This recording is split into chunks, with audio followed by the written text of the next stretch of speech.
Nous allons prier ensemble.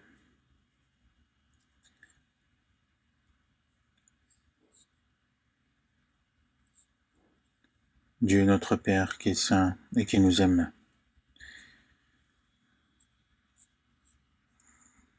tu as eu pitié de nous qui vivions dans les péchés en étant éloignés de toi. Et toi, Seigneur Jésus-Christ, tu nous as reçu à notre place le jugement de nos péchés. Et tu nous as pardonné nos péchés éternellement, sans rien de retour de notre part. Et tu nous as accordé cette espérance de rentrer dans le royaume de Dieu qui est éternel. Et nous te remercions pour cela. À cette heure-ci, nous tous qui avons reçu le salut par ton sang précieux, nous sommes chacun réunis devant ta parole pour écouter, pour apprendre ta parole. Et à cause de la pandémie, nous ne pouvons malheureusement se réunir ensemble pour apprendre ta parole. Mais là où nous sommes, que ce soit en ligne, et tous nos frères et sœurs qui écoutent ta parole, sois avec eux et accorde-leur davantage de grâce. Et aide-nous aussi à comprendre ta parole que tu veux nous donner aujourd'hui. Et à toutes nos églises dans le pays et aussi à toutes nos églises dans le monde. Sauve-nous encore davantage et merci aussi de nous utiliser dans ces temps de fin du monde pour tes œuvres. Et l'année dernière, malgré les difficultés, tu as été toujours avec nous et tu nous as protégés. Tu nous as accordé une nouvelle année et tu nous as accordé aussi encore plus davantage de temps à vivre sur cette terre. Et nous remettons tout, notre vie, entre tes mains, Seigneur, que ce soit notre âme, ou notre vie, ou notre chair, tout ce qui nous a été donné, même le temps, tout t'appartient. Dirige-nous, et que le temps que tu nous accordes dans ces temps de fin du monde, aide-nous à ne pas les gâcher, à ne pas les utiliser au mauvais sens, mais accorde-nous la sagesse et la puissance pour que nous puissions vivre en tant que tes enfants et qu'on puisse vivre pour ta gloire et pour ton évangile. Sois avec nous et aide-nous. S'il y a parmi nous des personnes qui sont malades, accorde-leur la guérison. Et tous ceux qui sont troublés dans le cœur, accorde-leur à chacun la grâce qu'il leur faut pour qu'aucun ne se perde. Et à cette heure-ci, ta parole que tu veux nous montrer, et ta volonté que tu veux nous montrer, enseigne-nous et que nous puissions mener le reste de notre vie à travers ta parole que tu vas nous donner avec sagesse. Et nous remettons tout entre les mains du Saint-Esprit et nous avons prié au nom du Seigneur Jésus. Amen. Nous allons voir dans la Bible Marc, Évangile selon Marc chapitre 16.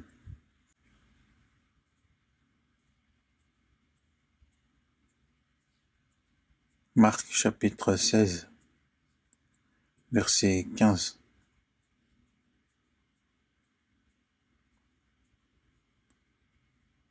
Versets 15 et 16.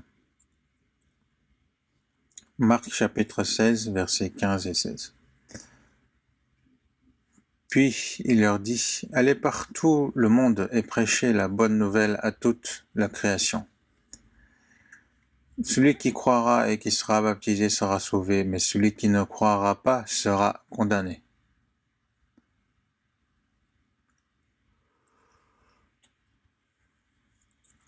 Et on va voir un autre livre, Actes chapitre 1. Actes chapitre 1, verset 8.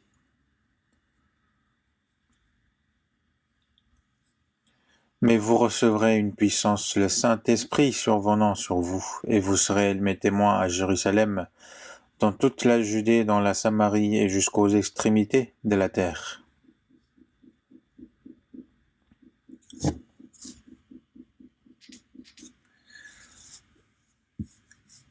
Il faut que d'abord je vous souhaite une bonne année.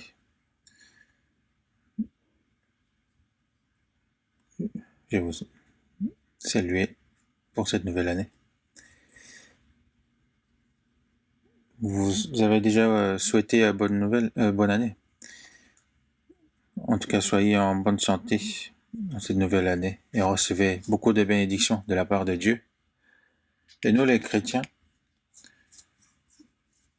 nous connaissons la bénédiction de Dieu et nous savons quelle bénédiction qu'il veut nous donner. Donc, souhaitez les bonnes années, les bonnes bénédictions, c'est différent. On ne parle pas de bénédiction de devenir riche ou d'être en bonne santé ou etc. Mais justement, nous avons cette bénédiction spirituelle. Car Jésus, il a dit que si vous savez ces choses, vous êtes heureux, pourvu que vous les pratiquiez. Les bénédictions que nous avons déjà reçues sont énormes, mais il y a encore davantage de bénédictions que Dieu nous réserve, et nous, ça, nous le savons.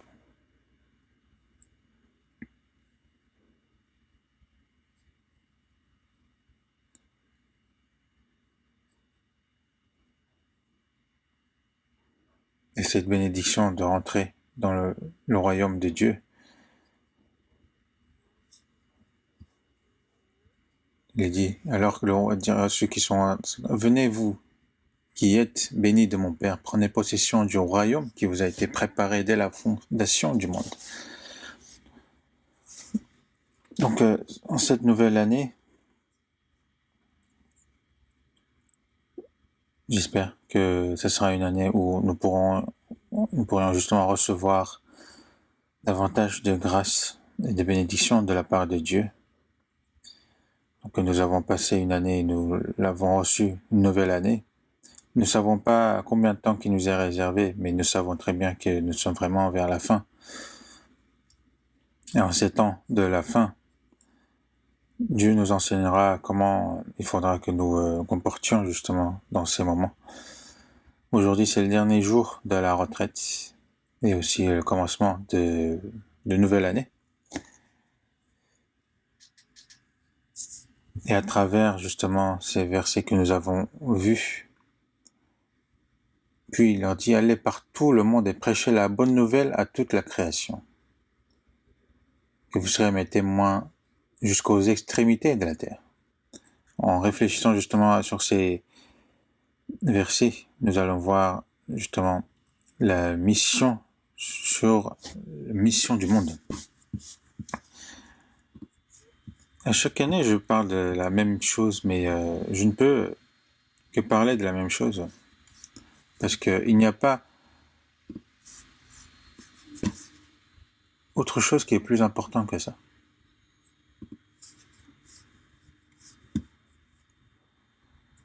Donc à ce moment où nous avons passé une année, nous recevons justement une nouvelle année, il faut revoir justement l'année passée.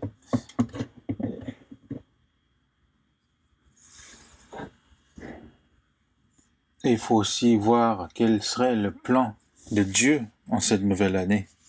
Et il faut que nous y réfléchissions justement. L'année passée, donc à cause de la pandémie du Covid, non seulement dans notre pays, mais dans le monde entier, ça touchait vraiment le monde entier. Et beaucoup de monde traverse vraiment ces difficultés, traverse ces difficultés. Et nous avons, bien sûr, nous traversons plusieurs difficultés. Par exemple, nous, les saints, nous pouvons nous réunir librement. Et nous aussi, notre souhait, c'est d'évangéliser. Mais justement, nous sommes restreints. Nous ne pouvons pas le faire librement. Et du coup, c'était une année qui était vraiment dommage. Mais j'espère que en cette nouvelle année, que tout se termine pour que Dieu nous donne une dernière occasion, justement, de prêcher cet évangile. Et je le crois. Mais malgré ces difficultés, tous nos frères et sœurs ont vraiment fourni beaucoup d'efforts dans l'évangélisation. Et je les remercie, je vous remercie vraiment. Et nous ne pouvons pas terminer ainsi. Et je crois avec certitude que Dieu nous donnera une dernière occasion pour prêcher cet évangile. Donc nous devons nous fortifier et prendre courage pour être prêts justement à la dernière bataille.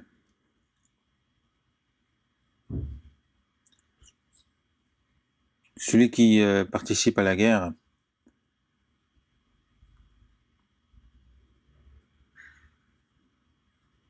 même s'il y a une pause, même s'il y a une traité de paix sur le moment, il continue à se préparer. Donc nous aussi, nous devons nous préparer justement pour la dernière bataille. Et quels que soient les risques qu'on doit prendre, les sacrifices, il faut qu'on prépare notre cœur. On va voir dans Somme, chapitre 107. Somme, chapitre 107. Somme, chapitre 107, versets 1 à 3.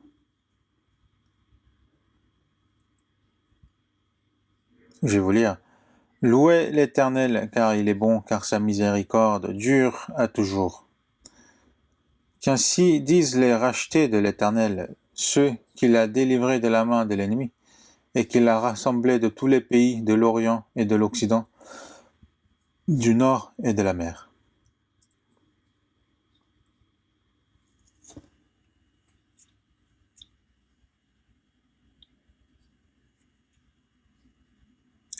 Cette parole a été écrite il y a de ça 3000 ans.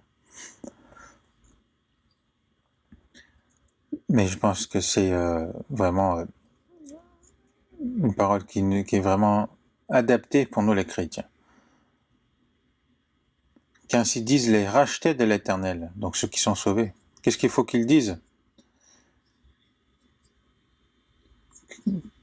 Que ceux qu'il a délivrés de la main de l'ennemi et qu'il a rassemblés de tous les pays de l'Orient et de l'Occident, du Nord et de la mer.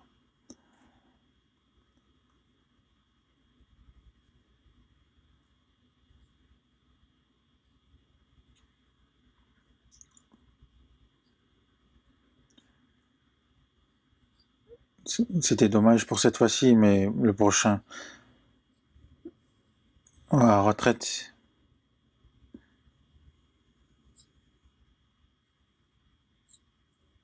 En fait, pendant toujours, tous les retraites, nous sommes réunis dans tout le coin du pays et aussi dans le monde entier.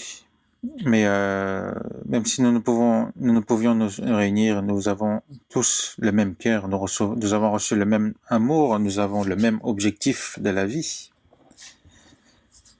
Donc, en Seigneur, nous sommes toujours unis. Et dans Jean chapitre 11, verset 52, il est écrit « Et ce n'était pas pour la nation seulement, c'était aussi afin de réunir en un seul corps les enfants de Dieu dispersés. »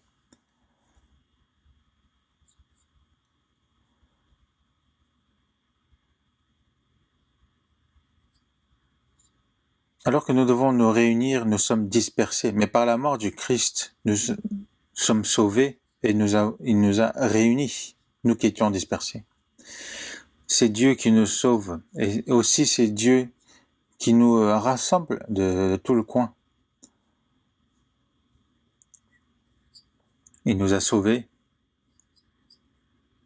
et nous a différenciés de ce monde et nous a établis en tant que ses enfants. Et en Christ, il nous unit. Et aussi dans Jean chapitre 10 verset 16, non seulement aux Juifs mais aussi les païens doivent être sauvés.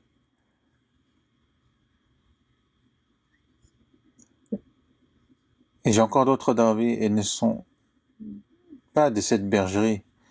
Il faut que je les amène. Donc dans ce monde en vivant, nous sommes sous le même berger et nous sommes un seul troupeau, mais nous avons un seul berger.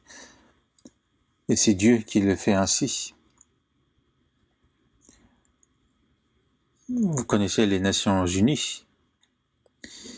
Il y a un organisme mondial qui sont là justement pour préserver la paix dans le monde.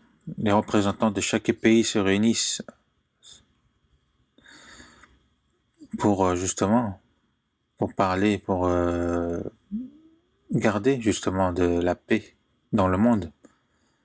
Mais c'est pour les choses de ce monde. Mais nous, les chrétiens sauvés, le fait que le Seigneur nous a réunis, c'est pour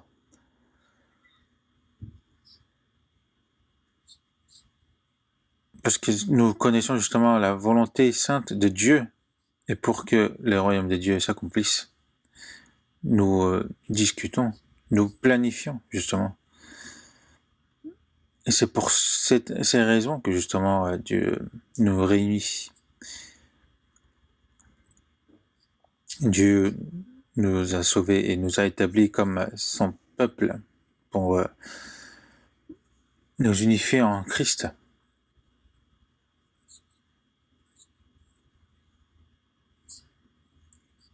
Et pour accomplir justement cette œuvre du salut de Dieu.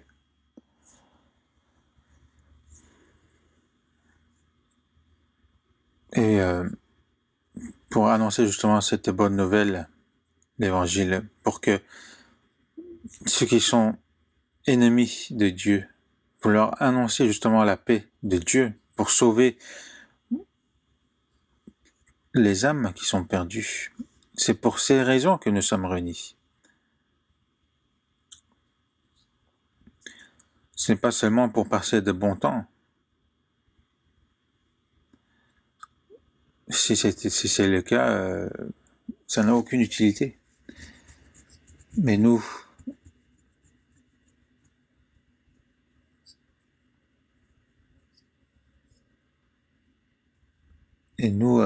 notre réunion, nos unissions justement ne sont même pas comparables à ceux des Nations Unies aux yeux de Dieu. En se réunissant, nous connaissons quelle est la volonté de Dieu et quel est son objectif. Donc pour cela, nous décidons dans notre cœur, nous prenons des décisions et justement pour œuvrer cette grande œuvre, nous nous réunissons. La mission de l'évangélisation du monde, c'est un ordre de Dieu, de Seigneur, et c'est la plus grande mission qui nous est donnée à nous, les chrétiens sauvés, par la mort du Seigneur Jésus sur la croix, sa résurrection et son ascension. Lors de son ascension, justement, il leur dit, justement, allez par tout le monde et prêchez la bonne nouvelle à toute la création. Et c'est un ordre important qui a été donné à tous les chrétiens sauvés. Mais vous recevez une puissance, le Saint-Esprit survenant sur vous, et vous serez mes témoins à Jérusalem, dans toute la Judée, dans la Samarie et jusqu'aux extrémités de la terre. Que vous allez témoigner le Seigneur. C'est par la puissance du Saint-Esprit. Vous serez mes témoins. C'est parce que c'est le Saint-Esprit qui est en nous, justement, qui œuvre. Dans Matthieu chapitre 28, verset 18 au verset 20, ça parle de la même chose. Allez, faites toutes les nations des disciples, des baptisants au nom du Père, du Fils, du Saint-Esprit, enseignez-leur à observer tout ce que je vous ai prescrit, et voici, je suis avec vous tous les jours jusqu'à la fin du monde. C'est ce qu'a dit Jésus à la fin.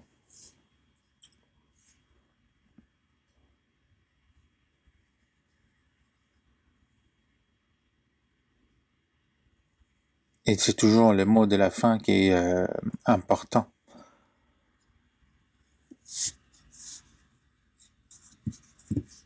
Allez par tout le monde prêcher la bonne nouvelle à toute la création. Et allez faites de toutes les nations des disciples. Et lorsque, justement, les disciples, ils ont reçu le Saint-Esprit, il y a eu 3000 personnes qui ont été sauvées. Et il y a eu 3000 disciples, 5000 disciples en plus. Lorsqu'on est sauvé, nous devenons justement le disciple de Jésus. Tout le monde. Donc, non seulement nous recevons le baptême au nom du Seigneur, mais c'est pour garder justement cette bonne nouvelle. Et nous prêchons justement cette bonne nouvelle pour sauver justement les pécheurs qui sont en train de périr.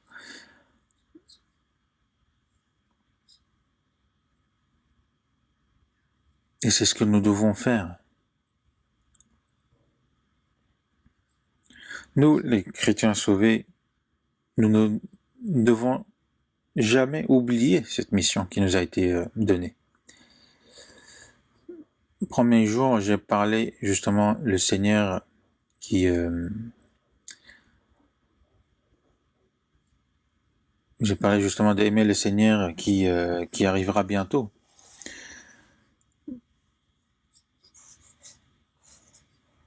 Mais le Seigneur atteste ces choses et dit oui, je viens bientôt. Amen, viens Seigneur Jésus. C'est ce qu'il termine justement le livre d'Apocalypse. Et nous sommes vraiment juste avant la venue du Seigneur. Nous sommes vraiment vers la fin. Donc quel doit être le cœur justement de celui qui attend le Seigneur? Est-ce qu'on doit pas préparer? Qu'on doit rester à rien faire? Le Seigneur nous a dit, c'est pourquoi vous aussi tenez-vous prêts, car le Fils de l'homme viendra à l'heure où vous n'y penserez pas. Nous savons que le Seigneur il va venir, mais ce qui est important, c'est dans quel état nous allons le recevoir. Lorsque le Seigneur viendra, il nous donnera la gloire de Dieu, mais lorsque nous allons nous retrouver devant cette gloire, il faut qu'on n'ait pas honte, il ne faut pas qu'on ait des choses à être reprochées. Il est dit dans 2 Pierre que c'est pourquoi, bien-aimés, en attendant ces choses, appliquez-vous à être trouvés par lui sans tache et irrépréhensible dans la paix. Donc nous, dans ces temps du fin du monde, nous devons discerner quelle est la volonté du Seigneur et saisir justement la dernière chance qu'il nous a donnée pour ne pas décevoir le Seigneur aussi. Dans Jean chapitre 3 verset 16, il est écrit « Car Dieu a tant aimé le monde qu'il a donné son Fils unique ». Dieu, pour nous sauver, d'abord, il a donné son Fils unique comme sacrifice. Et ceux qui croient en cette grâce, justement, afin que quiconque croit en lui ne le périsse point, mais qu'il ait la vie éternelle. Donc nous avons reçu le salut. Et dans Romains chapitre 8, verset 32, il est écrit « Lui qui n'a point épargné son propre Fils, et qu'il a délivré pour nous tous, comment nous donnera-t-il pas aussi toutes choses avec lui ?» Lui qui n'a point épargné son propre Fils jusqu'à le crucifier sur la croix. C'est une parole qui est incroyable ici.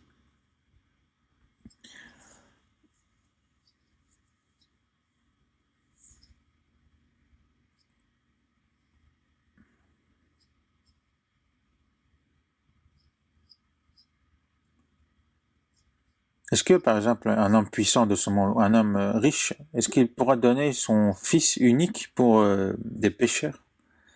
C'est quelque chose qui n'est inimaginable. Mais alors que Dieu, qui est le créateur de toutes choses, qui est si saint, pour nous sauver, nous, les pécheurs, a donné son fils unique jusqu'à mourir sur la croix. C'est quelque chose que nous ne pouvons comprendre, imaginer, mais c'est la vérité. Comment nous pouvons comprendre tout ce que Dieu fait? Mais c'est la vérité. Dans 1 Jean chapitre 4, versets 9 et 10, il décrit « L'amour de Dieu a été manifesté envers nous, en ce que Dieu a envoyé son Fils unique dans le monde afin que nous vivions par lui. Et cet amour consiste non point en ce que nous avons aimé Dieu, mais en ce qu'il nous a aimés et a envoyé son Fils comme victime expiatoire pour nos péchés. » On voit justement l'amour de Dieu ici, que l'amour de Dieu a été manifesté ainsi, envoyer son Fils unique dans le monde afin que nous vivions par lui. Il a envoyé son Fils unique vers la mort pour nous sauver, nous, les pécheurs qui allaient périr, pour qu'on puisse obtenir la vie éternelle. Ce n'est pas nous, nous avons aimé Dieu, mais nous qui étions éloignés de lui, qui étions perdus, et nous qui étions ennemis de Dieu, Dieu nous a aimés et a envoyé son Fils comme victime expiatoire pour nos péchés. Parce que nous étions devenus ennemis de Dieu à cause de nos péchés. Et dans Jean chapitre 5, verset 17, il est écrit que, mais Jésus a répondu, mon Père a agi jusqu'à présent, moi aussi j'agis. Dieu agit pour sauver les âmes dans ce monde. Mon Père agit jusqu'à présent, moi aussi j'agis. Car comme le Père ressuscite les morts et donne la vie, ainsi le Fils donne la vie à qui il veut. Qu'est-ce qu'il fait Dieu? C'est sauver les âmes qui sont mortes à cause de le péché. Comme ils sont morts à cause du péché, il faut payer le prix. Il a payé le prix de son Fils pour nous sauver. Et c'est pour ça, dans 1 Timothée chapitre 1, verset 15, il est écrit, c'est une parole certaine et entièrement digne d'être reçue, que Jésus-Christ est venu dans le monde pour sauver les pécheurs, dont je suis le premier.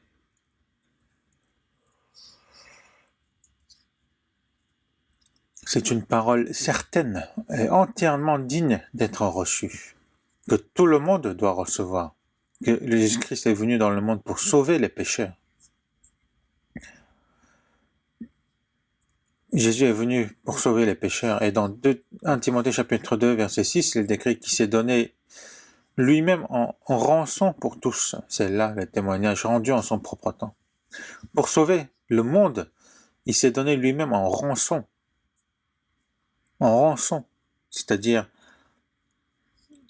si quelqu'un prête de l'argent, emprunte de l'argent, s'il n'arrive pas à le payer, il devient esclave de celui de l'emprunteur. Du prêteur, pardon. Et nous sommes devenus justement emprunteurs justement des péchés, emprunteurs du diable, et nous dirigeons vers la mort, vers l'enfer. Mais justement pour sauver ces esclaves, il faut qu'ils payent le prix. Donc c'est Jésus qui n'a pas un péché à payer ce prix comme rançon pour tous. Sa vie, son sang a été donné comme rançon. C'est Jésus lui-même qui s'est donné en rançon pour tous.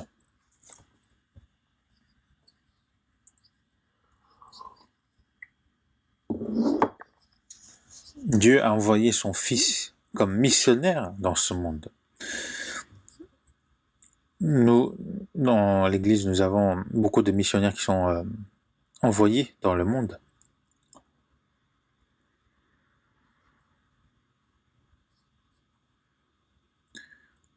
Lorsque justement ils sont envoyés,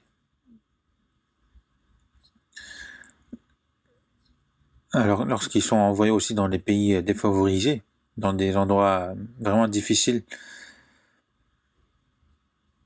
les parents justement de ces missionnaires pensent que ça peut être vraiment une dernière fois qu'ils les voient. en se disant peut-être je le reverrai plus.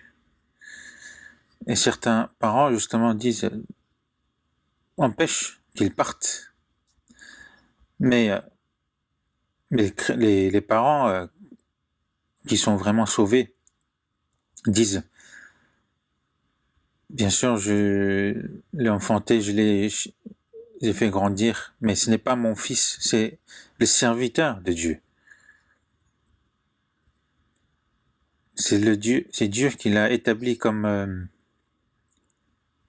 serviteur, comme son serviteur. Comment moi je pourrais l'empêcher? Vas-y et va sauver les âmes. Alors que Dieu n'a pas épargné son Fils unique pour nous. Alors que nous, comment nous pouvons nous retenir? Alors que Dieu nous a donné Jésus, son Fils unique. Et comme l'apôtre Paul a dit, je ne fais pour moi-même aucun cas de ma vie pour l'évangile. Qu'on aille comme missionnaire ou non. Il faut qu'on ait justement ce cœur, et c'est ce qui est apte en tant que chrétien sauvé. Dieu a envoyé son Fils unique comme missionnaire pour sauver les pécheurs de ce monde. Quand il est venu sur cette terre, le Seigneur a traversé vraiment beaucoup de difficultés. Il a versé son sang, il a versé aussi ses larmes et la sueur, et a versé à la fin tout son sang, a versé sa vie pour accomplir le salut de nos âmes. Dans 1 Corinthiens chapitre 1 verset 20, il est écrit qu'il a voulu par lui réconcilier tout avec lui-même.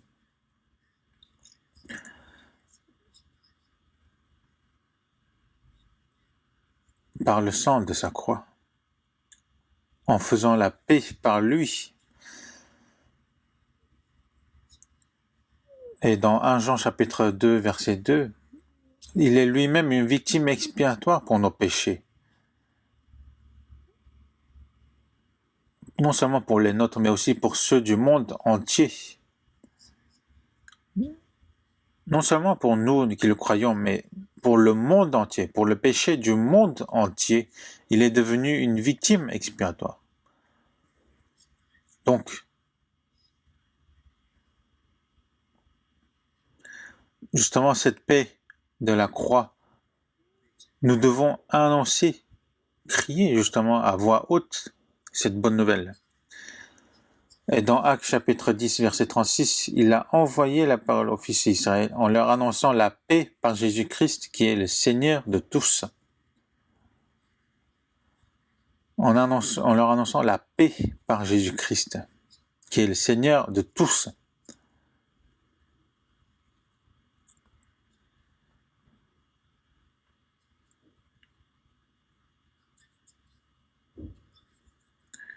Lorsqu'il y a une guerre qui tue vraiment tout le monde, lorsqu'on annonce la fin de la guerre, la paix, c'est une des plus grandes nouvelles qu'on peut avoir à ce moment-là.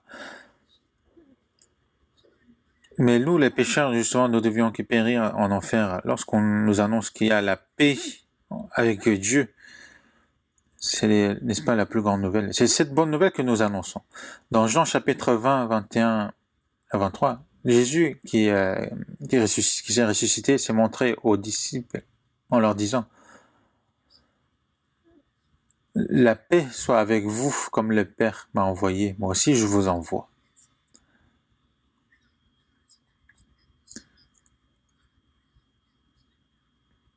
Jésus a dit « Je ne suis pas venu pour accomplir ma volonté, mais pour accomplir la volonté de Dieu, justement, de mourir sur la croix et de sauver justement les pécheurs. C'était la volonté de Dieu.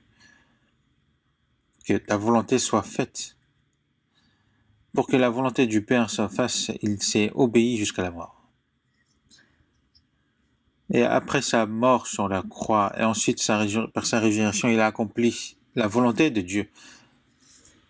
Et il dit justement, je vous envoie comme le Père m'a envoyé. Et non, c'est une parole qui n'est pas donnée à ceux qui étaient là à ce moment-là, mais à tous ceux qui sont sauvés.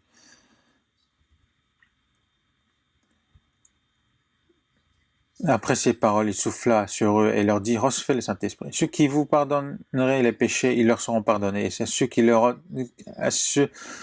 à qui vous leur retiendrez, ils leur seront retenus. Ici, devenez des témoins. Annoncez cette bonne nouvelle.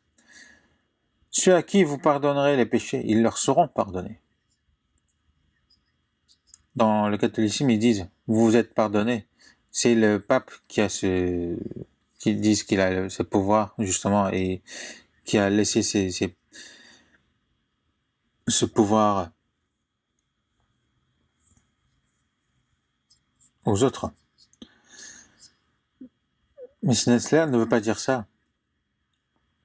C'est lorsque on annonce cette bonne nouvelle, ils seront pardonnés. Si on ne l'annonce pas, ça ne sera pas le cas.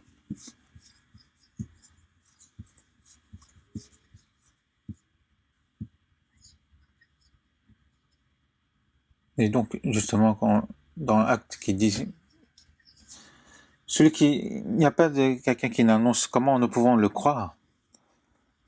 Même si, justement, Dieu accomplit cette bonne nouvelle, si on ne l'annonce pas, personne ne pourra être sauvé. Si une personne qui est sauvée ferme sa bouche, personne ne pourra être sauvé. C'est la vérité. Comment le croire s'il n'y a personne qui l'annonce?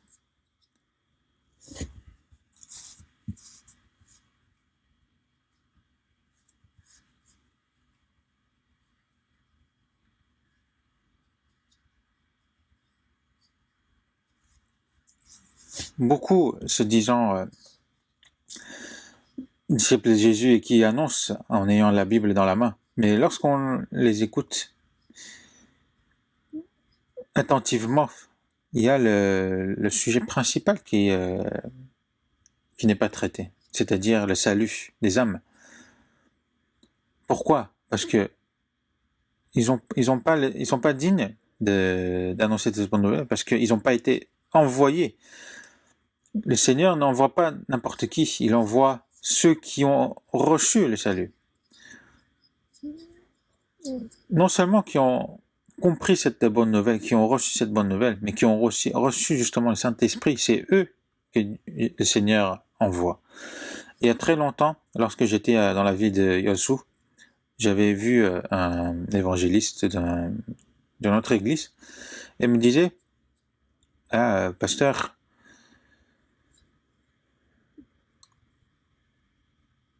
il y a beaucoup d'îles en fait qui n'ont pas d'église. J'ai reçu de Dieu le don justement de bâtir des églises là dans ces îles. Et il disait avec une grande fierté. Et je lui ai demandé, est-ce que vous êtes sauvé? Il m'a dit non. J'ai dit, est-ce que vous êtes vraiment sauvé? Il a dit non. Il était sincère. Et du coup, je lui ai dit, vous n'avez pas reçu le salut, mais qui vous a envoyé alors? Qui vous a demandé de faire de telles choses?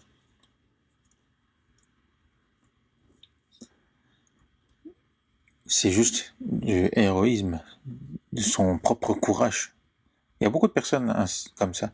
Mais ça, on n'y peut rien. Si on n'a pas été envoyé, comment nous pourrions annoncer?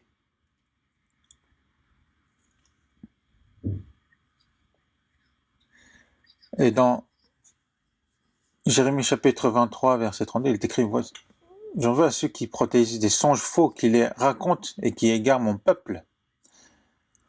Je ne les ai pas envoyés. Et ils ne sont point d'aucune utilité à ce peuple, a dit l'Éternel. Mais nous avons été envoyés. Comme le Seigneur a dit, comme le Père m'a envoyé, moi aussi je vous envoie.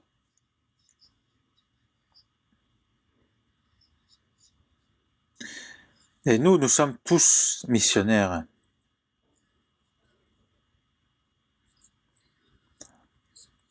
Ce n'est pas seulement des missionnaires qui sont envoyés dans des pays lointains.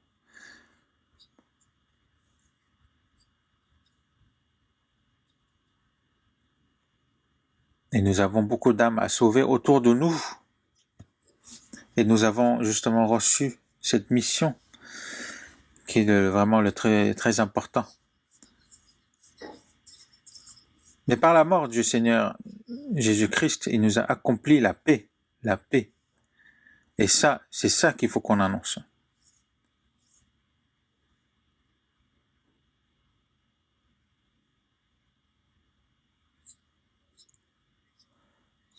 Et c'est pour ça, dans Somme, chapitre 118, verset 17, il est écrit « Je ne mourrai pas et je vivrai, et je raconterai les œuvres de l'Éternel. » Une personne qui est sauvée, il ne faut pas qu'il meure, il faut qu'il vive encore un moment.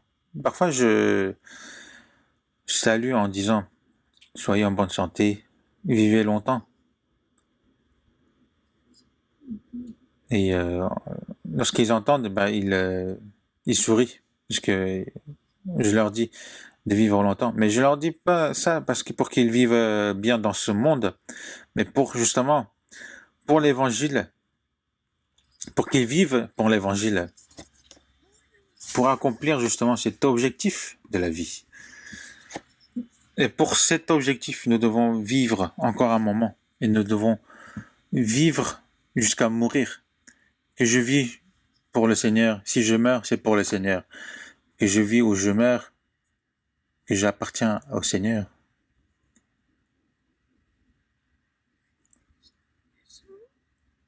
Vous n'êtes pas à vous-même, que ce soit ma santé, ma vie, mon temps qui m'est donné.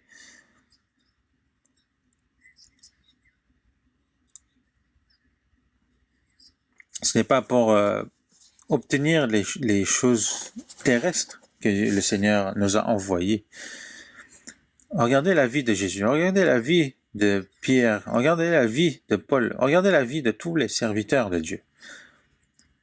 Est-ce qu'ils sont morts en vivant pour eux-mêmes? Non, eux tous, ils sont morts en vivant pour l'évangile, pour le Seigneur. Pourquoi? Parce que qu'ils vivent ou non, qu'on vit ou non, nous appartenons au Seigneur. Ceux qui peuvent vivre pour le Seigneur, il a le droit de mourir pour le Seigneur. C'est celui qui est prêt à mourir pour le Seigneur qui vivra pour le Seigneur. La vie de foi, ce n'est pas de vivre dans le confort, de vivre pour lui-même, juste venir le dimanche pour saluer Dieu, pour apprendre la parole, etc. Ça, même ceux qui ne sont pas sauvés, même d'autres religieux font mieux que nous en fait. Mais ce n'est pas ça la vie de foi. La vie de foi, c'est vraiment être déterminé. Le Seigneur, depuis sa naissance, est né justement pour mourir sur la croix.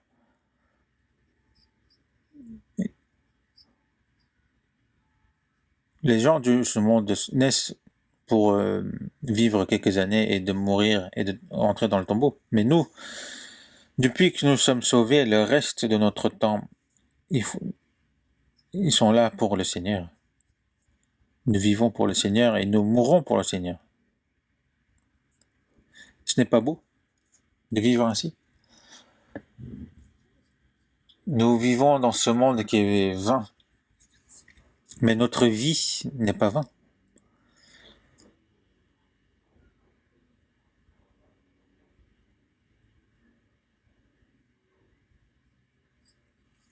Et dans Jean chapitre 12 verset 24, si le grain de blé qui tombe en terre ne meurt, il reste seul. Mais s'il meurt, il porte beaucoup de fruits. Comme cette parole, Jésus est le Fils unique qui est tombé sur cette terre. Par sa mort, a enfanté beaucoup d'enfants. Avant qu'il meure, il était Fils unique. Mais après sa mort, il n'est plus Fils unique, parce qu'il a fait enfanter beaucoup d'enfants, beaucoup de frères. Lorsqu'il reviendra, il reviendra en tant que grand frère. lors de sa première venue, est venu en tant que fils unique, mais lorsqu'il reviendra,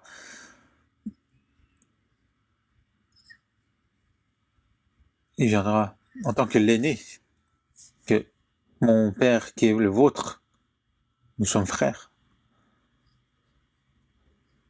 Il est l'aîné des frères.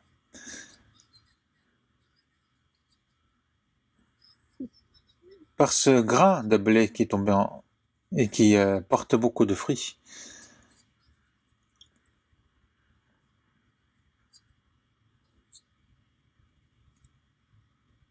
Si, en fait, certains disent que le grain de blé il est pourri, mais le grain de blé ne pourrit pas. Lorsqu'il se brise, se brise et il se casse, c'est là où justement il porte le fruit. Si le chrétien sauvé, il vit sans le sacrifice, il vit en étant égocentrique, comment les autres pourront être sauvés autour de lui? Comme Jésus est mort comme ce grain de blé qui a porté beaucoup de fruits, nous aussi, pour sauver les autres âmes, il faut que nous soyons comme ce grain de blé. Ceux qui n'ont pas de vie n'ont pas le droit de mourir. Parce qu'ils sont morts, pourquoi mourir encore? C'est celui qui est vivant qui portera justement les fruits, qui donnera d'autres vies.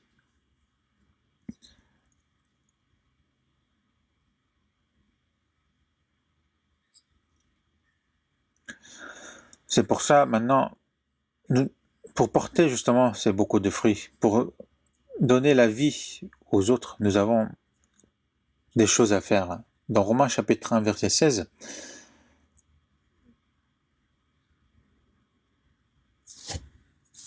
je n'ai pas honte de l'évangile, car cet évangile qui est la puissance de Dieu qui amène justement à tous ceux qui croient le salut.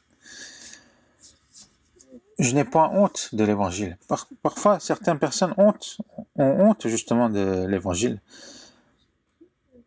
Ils cachent même la Bible et ils ont honte de dire que je vais à l'église. Avant, c'était le cas avant. Maintenant, je pense que ce n'est pas le cas. Mais avant, quand je voyageais, quand je voyais des personnes qui lisaient vraiment la Bible avec fierté dans le train, dans les avions, je ne connais pas trop leur cœur, mais je pensais que c'était vraiment beau. Est-ce que c'est de lire un livre populaire dans ce monde qui serait beau? C'est de lire justement la parole de Dieu qui nous a été donnée, de lire, l'apprendre et de l'annoncer. C'est ça qui est encore plus incroyable. Cet évangile, c'est la puissance de Dieu qui donne la salut à tous qui le croient.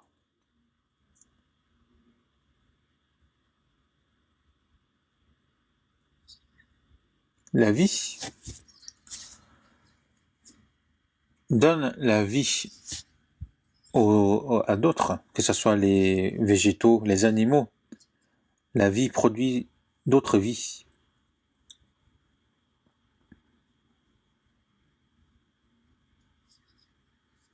Lorsque le grain tombe sur la terre et meurt, il produit d'autres vies. Lorsqu'on regarde les documentaires sur les animaux, il y a beaucoup de choses à apprendre. Même les animaux, pour enfanter les petits, pour les élever, les mères justement meurent même. Il y a longtemps, j'étais allé à Vancouver en Canada. J'ai entendu qu'il y avait des saumons qui remontaient justement à la rivière et j'étais allé voir. Ces saumons justement qui étaient dans l'océan Pacifique, 4-5 ans après, ils reviennent vers le lieu où ils vivaient, où ils sont nés en fait. Donc j'étais allé avec un autre pasteur à cet endroit. En fait, ils sont énormes, mais quand on les attrape, ils sont sans force. Ils ne bougent plus. Mais d'autres, ils sont vraiment remplis de force. Ils sautent pour monter les rivières à l'envers. Et lorsque je vois ça, je suis vraiment impressionné. Et après, il y a un endroit où justement ils pondent les œufs. Donc ils reviennent là où ils naissent. Le mâle et le femelle, ils viennent tous là où ils sont nés. Ils pondent les œufs, ensuite ils meurent parce qu'ils ont plus de force. Et ces œufs, donc, grandissent. Ils ne sauront même pas pourquoi ils sont nés. Mais ils grandissent un peu, ils redescendent vers la mer.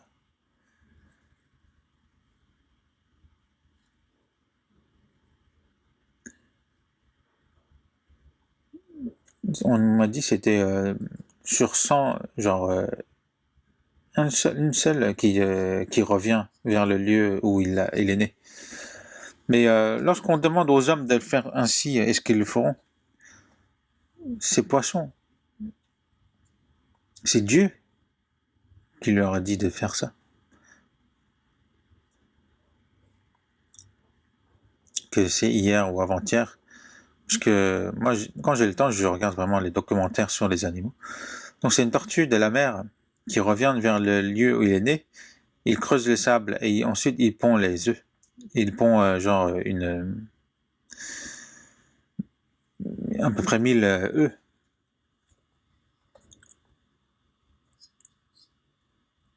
Ensuite, il recouvre de sable.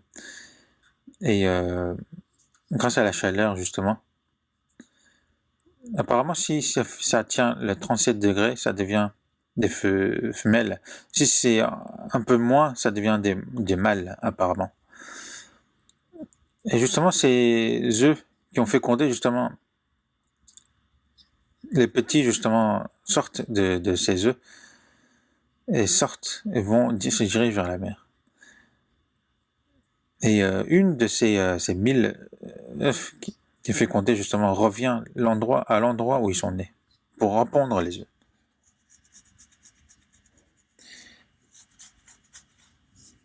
Et d'autres poissons aussi, ils font ça. Lorsqu'ils pondent les œufs, justement, meurent lorsqu'ils pondent les œufs. Apparemment, c'est le cas aussi des pulpes.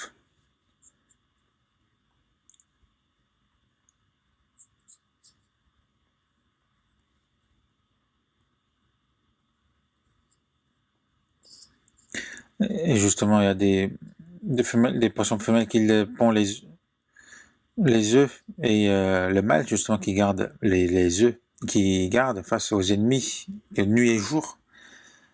Et lorsque ces œufs, justement, naissent, à ce moment-là, il n'a vraiment plus de force et il meurt. À ce moment-là, ces petits naissent et mangent justement le père et ils grandissent. Les pingouins aussi, dans le froid, ils naissent, ils pondent les œufs. Même les œufs, en fait, s'ils naissent sans protection, ils meurent. Il faut qu'ils les protègent. Le mâle et le femelle, en fait, ils s'alternent.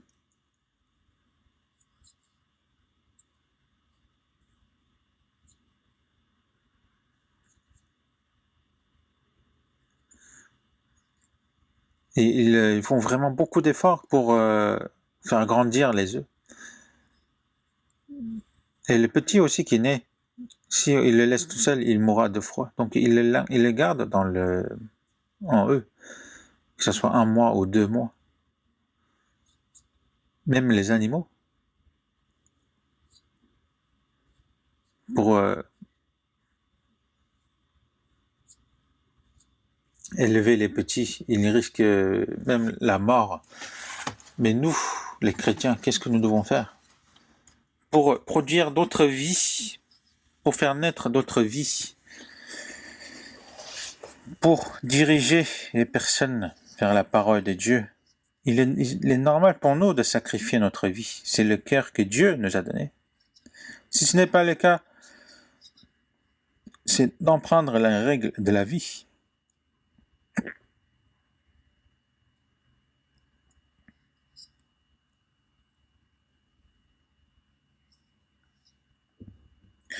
Et si le chrétien est égoïste et s'il s'en fiche de l'évangélisation des âmes, s'il est paresseux dans l'évangélisation, pendant ce temps-là, tous ces âmes qui peuvent être sauvées seront perdus et périront justement.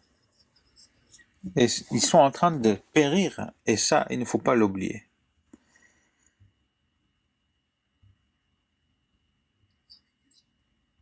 L'évangélisation du monde, c'est de grandir justement le royaume de Dieu.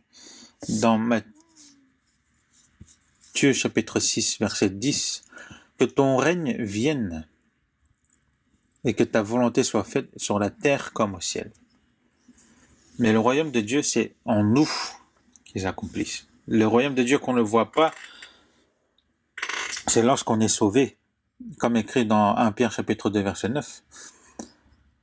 Vous êtes une race élue, un sacerdoce royal, une nation sainte, un peuple acquis.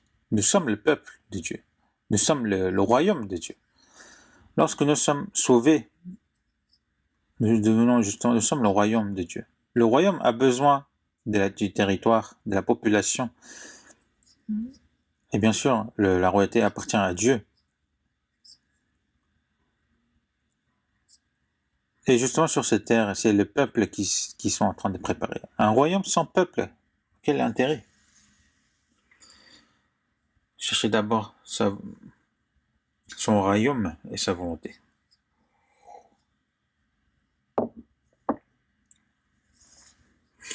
Lorsque Israël a perdu le territoire que Dieu leur avait donné,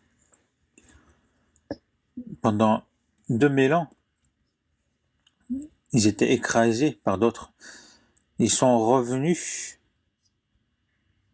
pour récupérer ce territoire. En risquant la mort, ils ont récupéré. Et lorsqu'ils sont sortis d'Égypte et ils sont allés sur la terre de Canaan, alors que c'était une terre qui a été promise à Abraham, ils ont combattu, ils ont fait des batailles pour récupérer ce territoire. Le Fils unique de Dieu est mort. Et en risquant justement la mort de ceux qui le croient, justement, c'est en participant à cette bataille qu'on récupère justement le territoire, le royaume de Dieu. Et lorsqu'on voit justement la guerre de la Corée qu'il y a eu, pour récupérer justement les territoires,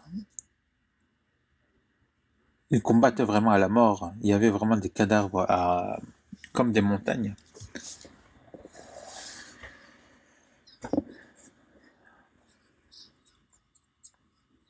Et nous, justement, pour conquérir justement le royaume, pour agrandir le royaume de Dieu, nous combattons.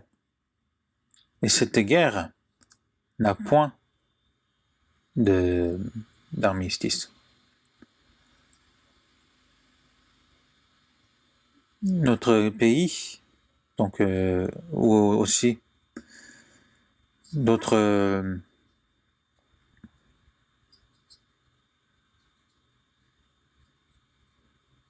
notre pays aussi a la paix actuellement. Mais il y aura justement cette troisième guerre mondiale qui détruira vraiment le monde entier. Mais pourquoi il y a la paix? C'est pour que l'évangile soit annoncé.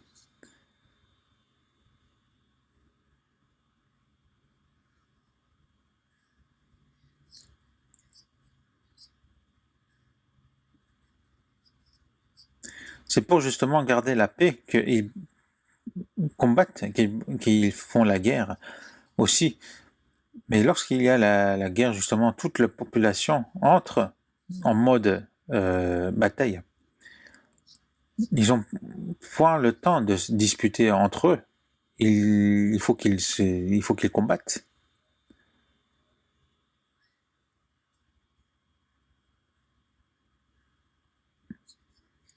Pour la survie de la nation, pour la paix, ils combattent. Et comme eux, nous aussi, pour annoncer cette paix et cette bonne nouvelle de Dieu, pour sauver justement la création de Dieu. Nous combattons contre le diable, c'est la guerre contre le diable. Et il y a la guerre, lorsque c'est seulement ceux qui sont au front qui combattent. C'est tout le peuple en fait qui combattent. Il y a ceux qui combattent au front, ceux qui justement supplient derrière eux. C'est ainsi qu'ils peuvent gagner. Et ceux qui sont au front, ils combattent en risquant la mort. Et ceux qui sont derrière, s'ils font n'importe quoi, la guerre va se terminer vite. Ils vont tous perdre. Ils vont tous mourir. Mais maintenant, nous sommes à la guerre.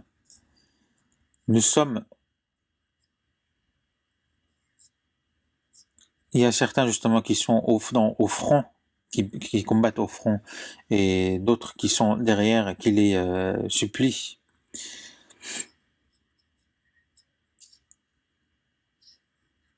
Dans Matthieu chapitre 11 verset 12, il est écrit que jusqu'à présent le royaume des cieux est forcé et ce sont les violents qui s'en emparent.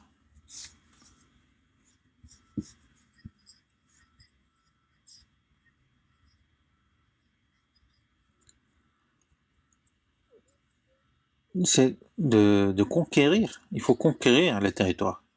Parce que le diable, il donne toute sa force pour ne pas perdre.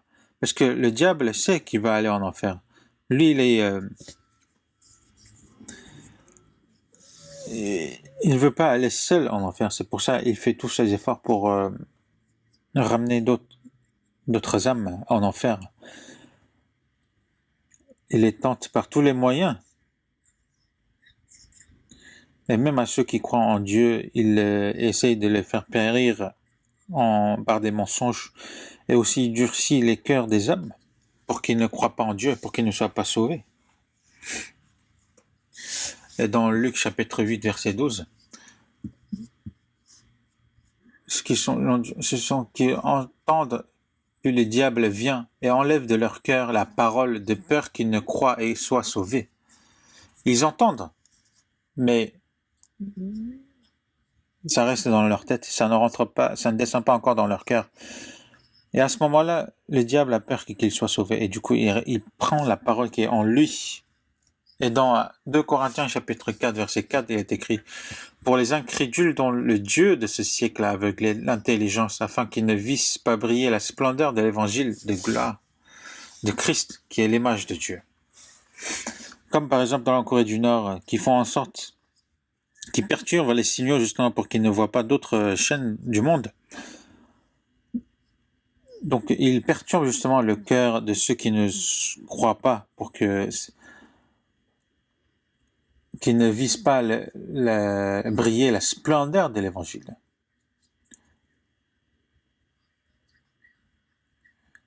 Et dans l'Apocalypse, on voit justement le diable sait qu'il ne lui reste pas beaucoup de temps et qu'il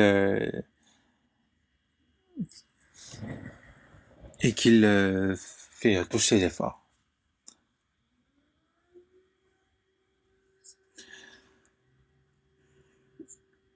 C'est pour ça, plus le temps passe, plus c'est difficile d'évangéliser. C'est parce que le diable fait vraiment de tous ses efforts. Mais ce qu'il faut savoir, Dieu est de notre côté et il combat à notre place. Même si le diable est puissant. Le diable, je pense que lorsqu'il a crucifié Jésus, il s'est dit victoire. Mais dans Genèse chapitre 3, on voit justement que le descendant de la femme va écraser la tête du serpent. Mais donc, au final, qui a gagné? Lorsque Jésus a été crucifié sur la croix, il a dit « Tout est accompli ». Donc, la tête du diable a été écrasée. Lorsque j'étais dans le lieu de la retraite, et quand je descendais de la montagne, j'ai vu un serpent. Et j'ai écrasé la tête avec une pierre. Même si sa tête a été écrasée, il bougeait, il continuait à bouger. En fait, c'est comme le serpent, c'est comme le diable de maintenant. Il bouge, mais il a sa tête qui est écrasée. Donc la victoire nous est réservée. Donc nous n'avons point besoin d'avoir peur. L'apôtre Paul a dit « J'ai combattu la bataille du bien et pour l'évangile, je n'ai point donné importance à ma vie, à ma propre vie. »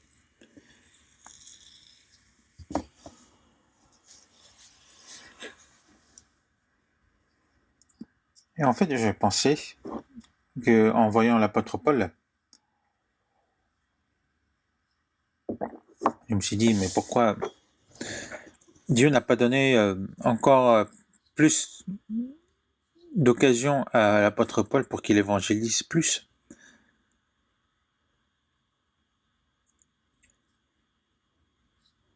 Mais tous les grands serviteurs de Dieu sont morts dans la gloire.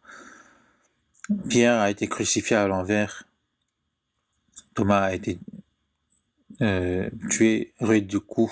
Certains sont morts, brûlés vifs. Ils sont morts à des moyens atroces. Mais pourquoi Dieu les a laissés être sacrifiés ainsi?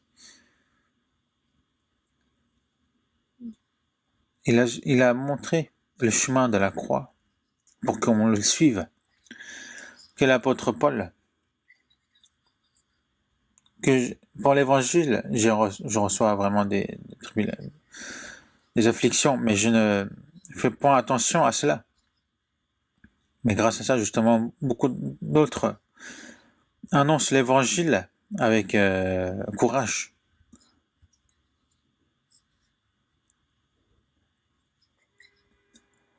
Pendant la guerre de la Corée, certains, justement, en voyant ses ennemis, ses compagnons mourir, ils ont pris encore plus de courage pour aller à l'avant, grâce à leur prise de risque. J'ai vu justement une femme d'un missionnaire justement qui s'est fait martyr, alors que cette femme qui était contre son mari qui voulait partir en mission. Justement, c'était des livres que j'ai lus. Cette femme, justement, après la Bible, est partie aussi en mission. Justement, le courage des personnes font suivre d'autres personnes à prendre le courage.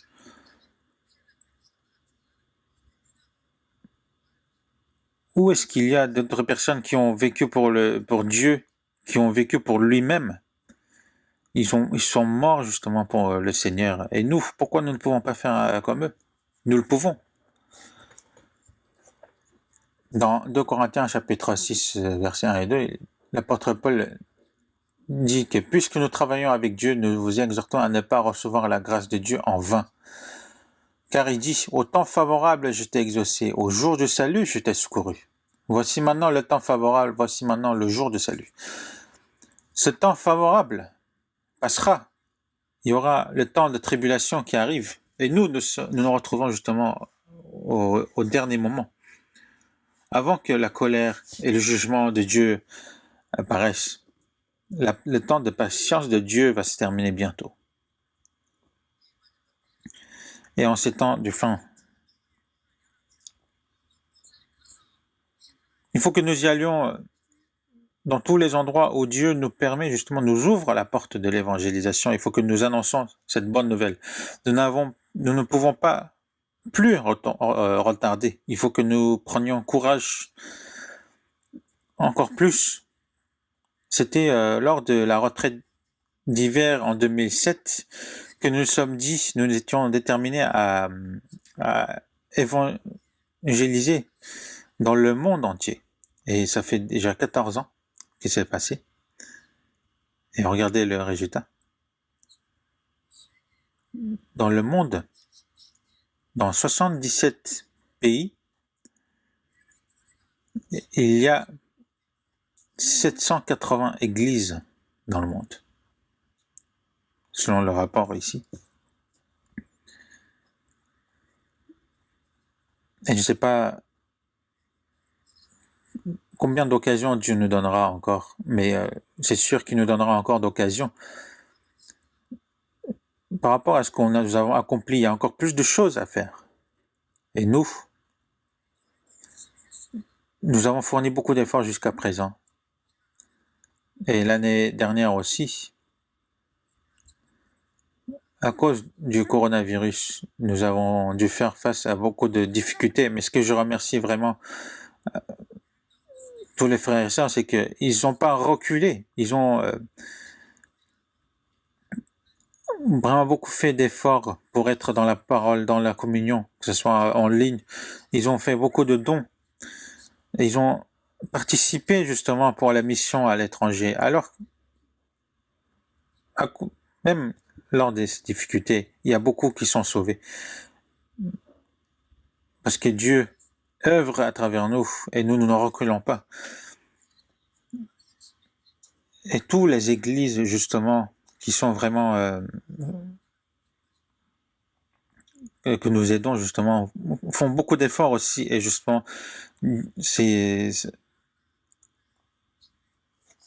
ça rendra la joie vraiment à Dieu. Et à cause du coronavirus, alors que nous faisons face à vraiment beaucoup de difficultés, que ce soit financières, etc. Mais lorsqu'on demandait justement de demander faire les dons pour les frères et sœurs qui sont à l'étranger, ils ont vraiment tous participé. Et ça, vraiment, ça rendrait la joie à Dieu. Et nous remercions vraiment à Dieu pour la mission à l'étranger, pour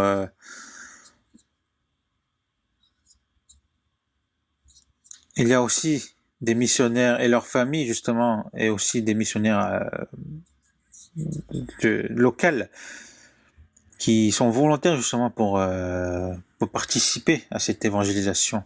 Et vous le faites vraiment bien, parce que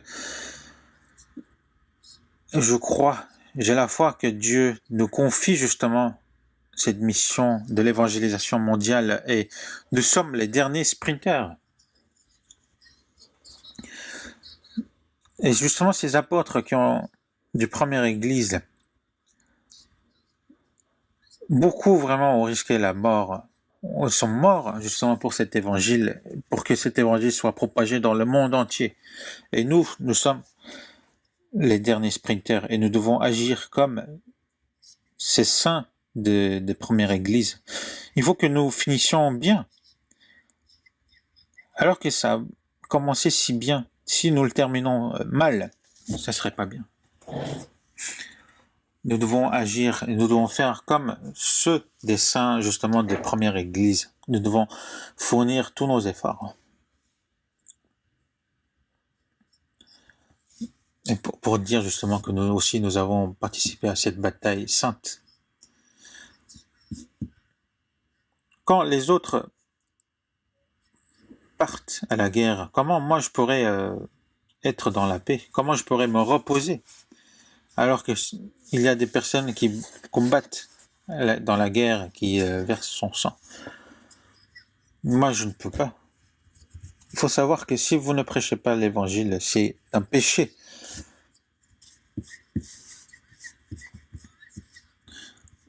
L'apôtre Paul a dit, si moi je n'annonce pas l'évangile, la colère serait sur moi.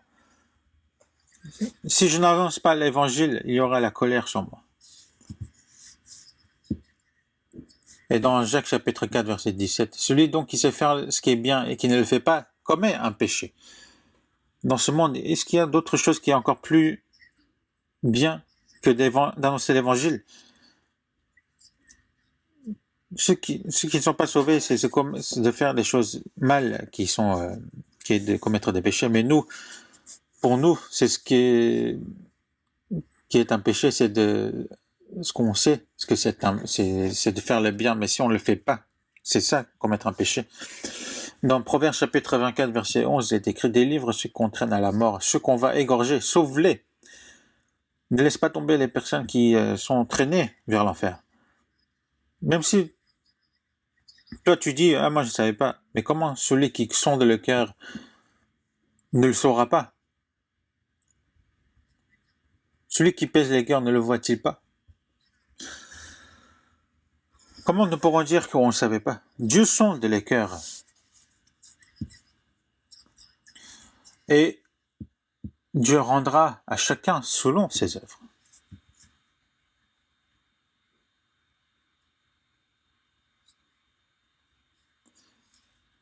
Pendant la guerre, certains participent à la guerre au front en risquant sa vie. Mais justement, les soldats qui s'enfuient, eux, ils sont tués sur place. Il ne faut pas qu'on ait parmi nous des soldats qui s'enfuient.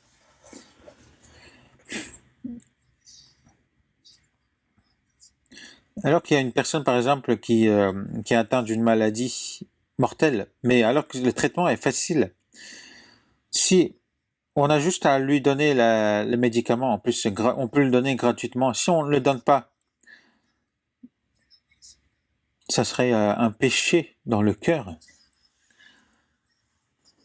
En passant à côté de l'eau, on voit une personne qui est en train de se noyer, on a juste à l'aider un peu. Mais si vous le voyez, si vous vous dites, ah, j'ai d'autres choses à faire et je passe, ça serait pas le laisser mourir, ce serait pas commettre un péché.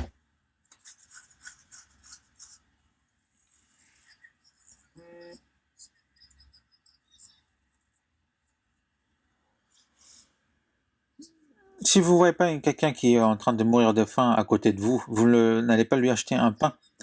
C'est question de cœur. Si moi j'aide un petit peu, il peut être sauvé, mais à cause de ma paresse, si je laisse les autres personnes aller en enfer, ça serait pas de commettre un péché. Priez et demandez à Dieu si c'est bon. Même si jusqu'à maintenant vous n'avez pas fait, maintenant en cette nouvelle année, il faut que vous le fassiez parce que c'est le temps des fins, fin du monde. Dans Ézéchiel chapitre 3 verset 17, Dieu dit à Ézéchiel: Fils de l'homme, je t'établis comme sentinelle sur la maison d'Israël. Tu écouteras la seule parole qui sortira de ma bouche, tu les avertiras de ma part.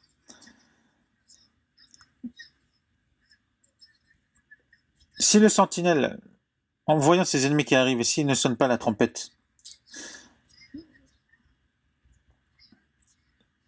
il cherchera justement le sang du prix au sentinelle.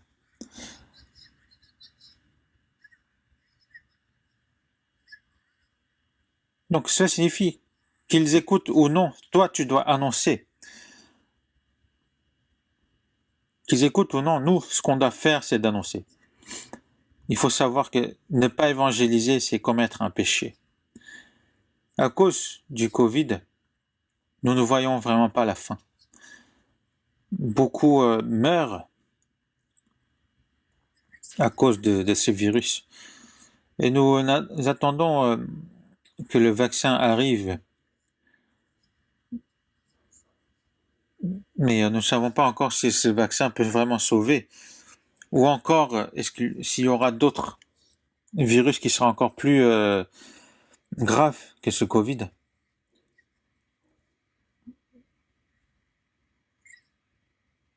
Mais nous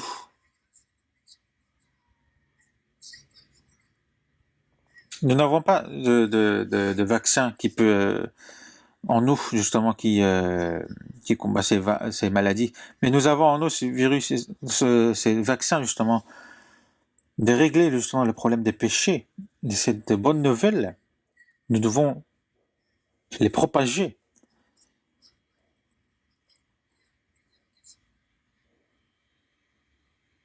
Nous ne devons pas sauver les âmes qui sont en train de périr et qui se dirigent droit vers l'enfer.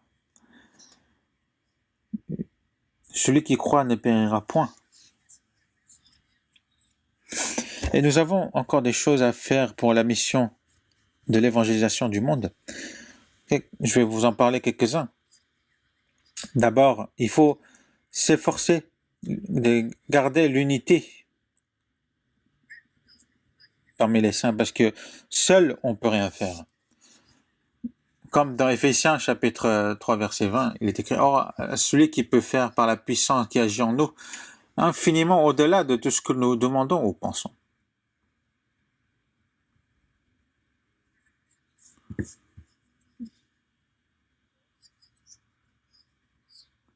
Les charbons qui sont en train de brûler, si on les sépare, si on les disperse, ils s'éteignent.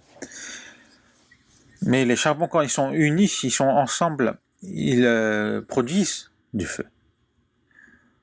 Moi, je peux pas, mais Dieu le peut. Donc nous, on peut. Même si nous sommes sauvés, individuellement, oui, il y a des choses qu'on peut, il y a des choses qu'on ne sait pas faire.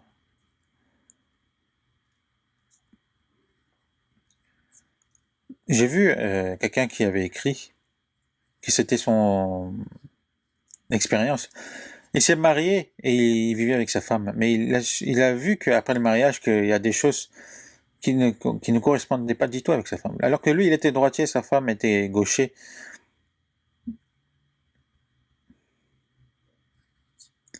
Et lui, il se levait tôt le matin, et alors que sa femme dormait tard et qu'il dormait tard aussi jusqu'à le matin. Alors que lui, il était du genre à ranger les affaires, mais sa femme, elle s'en fichait du rangement. Il n'y a aucune chose qui corresponde. Donc il s'inquiétait, il priait. Et un jour, il a dit que Dieu lui dit, c'est ta femme, elle est comme ça, c'est pour ça que je t'ai mis à côté d'elle. Tout ce qu'elle ne sait pas faire, que tu le fasses, c'est ça, tes dons. C'est ça, il a dit qu'il avait compris. Et en écoutant cela, justement, il était d'accord. Que ce soit dans la famille ou au sein de l'Église, nous avons des choses que nous savons faire, des choses que nous ne pouvons pas faire. Ce que nous ne savons pas faire, ce que nous manquons, ce sont des choses que chacun doit faire. Nous n'avons pas besoin de chercher le fautif. Il ne faut pas chercher à regarder les choses bien ou les choses qui nous font mal. Les choses qui font mal, c'est à nous de le remplir. Mais nous ne devons pas justement nous diviser à cause de ça. Les choses que les pieds doivent faire, ce n'est pas les mains qui vont faire. C'est que les choses que la bouche doit faire, ce n'est pas les yeux qui vont faire. Mais c'est en étant ensemble que chacun remplit leur rôle. C'est pour ça qu'on a besoin des membres. Ce n'est pas parce qu'on n'arrive pas à nous correspondre dans chacun qu'on doit se diviser. Lorsqu'on regarde que les membres qui sont, par exemple, détachés du corps, ça ne vaut rien. C'est lorsqu'il est attaché au corps qu'il peut être utilisé grandement. Une voiture a besoin d'une 30 000 pièces pour qu'il fonctionne. Mais si on les sépare, si on les détache, si on les met une par une, ça ne sert à rien. C'est lorsqu'ils sont assemblés qu'il devient une voiture qui peut rouler. Nous aussi, nous chacun, nous ne sommes rien individuellement, mais c'est lorsque nous sommes assemblés que Dieu nous utilise grandement. Il faut qu'on soit dans cette communion. C'est pour ça qu'il faut s'efforcer de garder cette unité. Et dans Actes chapitre 2, 42, chapitre 2, verset 42, il est écrit « Les persévèrent dans l'enseignement des apôtres, dans la communion fraternelle, dans la fraction du pain et dans les prières. » Ils étaient ensemble dans les prières. Et ainsi, justement, Dieu a ajouté chaque jour à l'Église ce qui était sauvé. Lorsqu'on se réunit, lorsqu'on s'unit, on vit. Et moi aussi, je vis. Celui qui s'éloigne, justement, ne mourra pas parce qu'il est sauvé, mais sa vie de foi sera l'échec.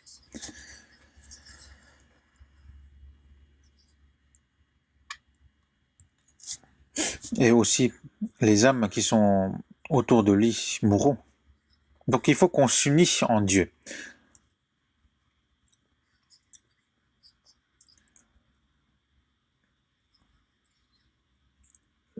Une fois qu'on est sauvé, nous ne sommes plus tout seuls. Nous faisons partie des membres du Christ. Et le Christ est justement la tête. Et c'est là où justement il y a la force de faire bouger les membres. Et donc il faut qu'on soit attaché justement aux membres, justement, au corps, pour qu'on puisse être grandement utilisé, pour grandir aussi, pour porter des fruits. Et pour l'œuvre de l'évangélisation, il faut qu'il y ait de nouveaux fidèles serviteurs. Dans Matthieu chapitre 9, Jésus a dit, alors il dit à ses disciples, la moisson est grande, mais il y a peu d'ouvriers. Priez donc le maître de la moisson d'envoyer des ouvriers dans sa moisson. Des serviteurs fidèles et sincères qu'on a besoin justement de ces serviteurs. Et dans Timothée, justement, il est écrit, confier justement cette bonne nouvelle aux serviteurs fidèles. Et Dieu nous a établi beaucoup de serviteurs fidèles, que ce soit dans nos églises ou dans les églises aussi à l'étranger. Et dans Actes chapitre 15, verset 25, on voit, nous avons jugé à propos, après nous être réunis tous ensemble, de choisir des délégués et de vous envoyer avec nos bien-aimés Barnabas et Paul, qui n'ont point épargné leur propre vie pour annoncer le nom du Christ. Et dans Apocalypse chapitre 12, on voit justement ceux qui ont vaincu à cause du sang de l'agneau et à cause de la parole de leur témoignage. Ils n'ont pas aimé leur vie jusqu'à craindre la mort. Ceux qui combattent pour l'évangile ne craignent point leur mort. Et aussi pour annoncer l'évangile, on a besoin de beaucoup de prières des saints. C'est pour ça dans Éphésiens chapitre 6 verset 19, priez pour moi afin qu'il me soit donné quand j'ouvre la bouche de faire connaître hardiment et librement le mystère de l'évangile pour lequel je suis ambassadeur dans les chaînes et que j'en parle avec assurance comme je dois en parler. Et aussi dans Colossiens chapitre 4 verset 3, dit à l'église de Colossiens justement, priez en même temps pour nous, afin que Dieu nous ouvre une porte pour la parole, en sorte que je puisse annoncer le mystère de Christ pour lequel je suis dans les chaînes. Nous devons prier. Nous devons prier pour l'église, pour les missionnaires, pour tous ceux qui prêchent la parole. Il faut qu'on prie avec tout notre cœur. C'est parce que c'est ainsi que Dieu œuvre. Et aussi, pour que l'évangile se propage activement dans le monde, nous avons besoin des vies pures et saintes de nos fidèles. Et dans Matthieu chapitre 5, verset 16, Jésus a dit que votre lumière luise ainsi devant les hommes afin qu'ils voient vos bonnes œuvres et qu'ils glorifient votre Père qui est dans les cieux. En tant qu'enfants de Dieu, il faut que nous illuminions justement les autres. Il faut que nous leur montrions nos bonnes œuvres afin qu'ils voient vos bonnes œuvres pour qu'ils sachent, ils sont vraiment les enfants de Dieu, pour glorifier Dieu. Ainsi, pour qu'ils puissent être sauvés. Même si nous prêchons bien l'évangile, ceux qui ne croient pas, ils ne veulent pas seulement écouter ce qu'on dit, mais ils voient justement, ils observent comment nous on vit. Même si on parle, on sort des bons mots, si nos œuvres sont mauvais, ils ne croiront pas. Car le royaume de Dieu ne consiste pas en parole, mais en puissance.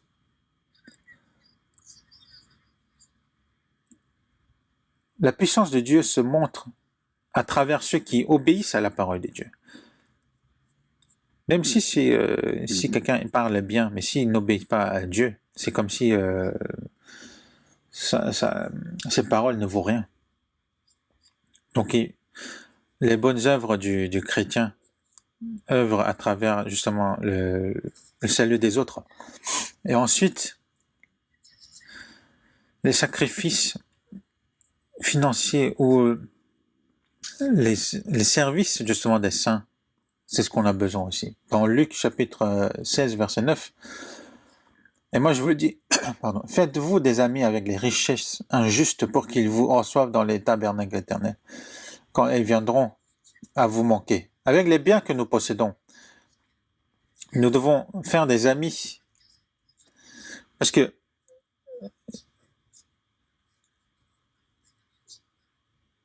Jésus a risqué sa mort justement pour nous sauver.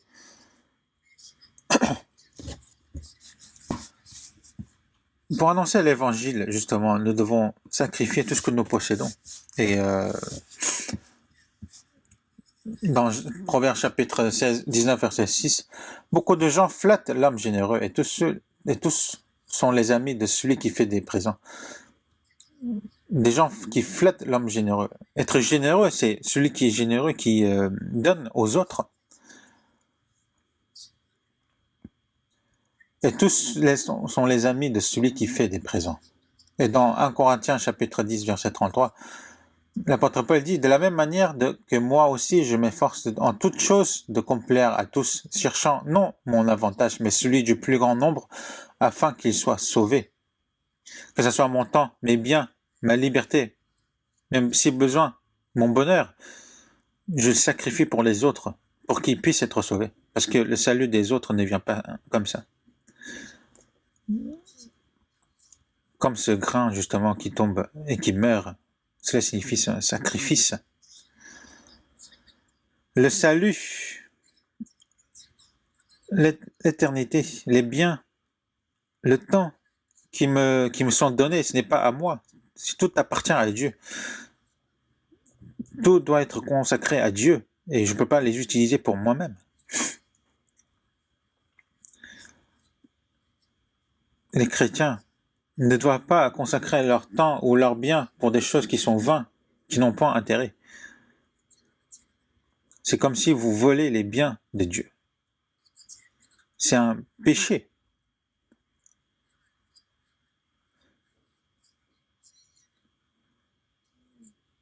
Les choses de Dieu, il faut qu'ils puissent être utilisées pour Dieu. Les chrétiens doivent penser d'abord à l'Église que leur famille. Il y a longtemps, c'était une église en Corée. Au début, il y avait beaucoup de jeunes, donc beaucoup de travailleurs. Donc ils empruntaient des endroits pour faire des séminaires. Donc ils étaient vraiment dans les difficultés. Mais pour la construction de l'église, ils ont installé des climatiseurs, etc. Alors que chez eux, ils n'en avaient même pas. Mais ils ont dit qu'il faut qu'à l'église, il y a tout. Alors que même chez eux, ils ont rien. Alors, en voyant ça, justement, on voit que l'évangélisation se fait. Alors que Dieu, en voyant ça, justement, j'ai vu que Dieu remplissait aussi, justement, ses saints. Avant de penser à sa propre Église, il faut aussi avoir pensé aux missions de l'évangélisation de l'étranger.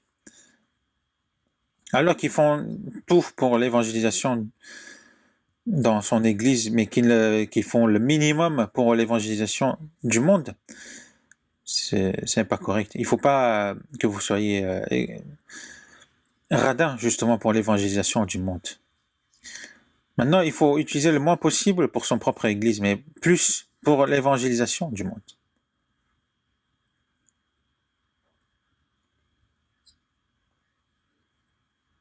Cherchez premièrement le royaume et la justice de Dieu. D'abord, quelle est la priorité? C'est l'évangélisation. En cette année, en cette nouvelle année, ça sera aussi l'année de l'évangélisation du monde.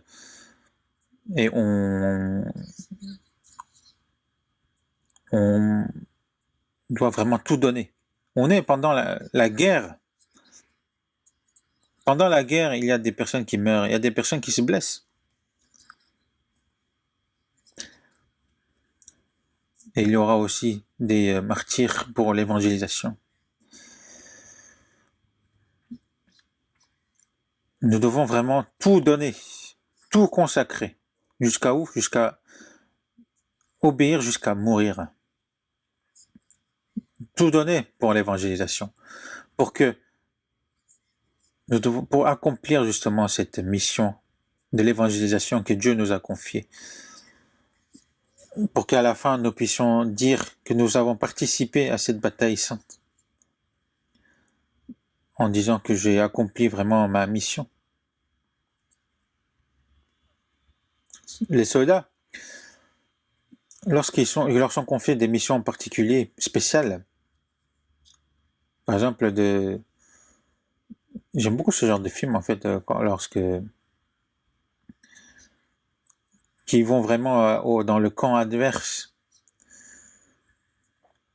en installant des bombes, etc. Même si eux-mêmes, ils meurent, ils sont fiers de ce qu'ils ont accompli. Justement, les chrétiens doivent être ainsi. Le Seigneur nous rendra par la grâce éternelle. Il n'y aura point de grâce aussi incroyable que ça. Pour que notre vie ne se termine pas en vain. Pensez que cette année est la dernière. Puisqu'on ne sait pas si on aura encore d'autres occasions. Donc il faut vraiment qu'on donne tout pour l'évangélisation mondiale. Pour que aucun ne se perde. Et nous ne pouvons pas se perdre.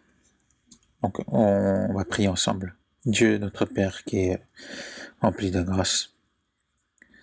En ce temps du fin du monde, avant que ta colère arrive sur cette terre, avant que l'histoire de l'humanité se termine, toi qui nous as sauvés, nous te remercions. Et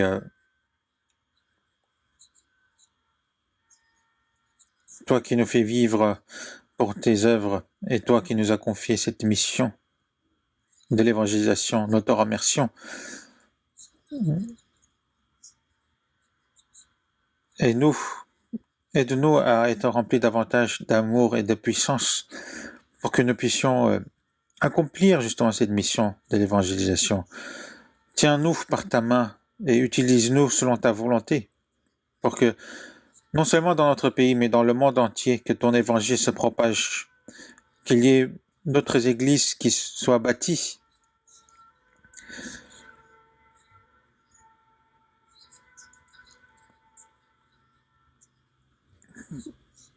Pour que ton église soit bâtie et qu'on soit utilisé grandement en tant que tes serviteurs et que seul toi sois glorifié et que nous soyons dignes de recevoir cette grâce et nous avons prié au nom du Seigneur Jésus. Amen.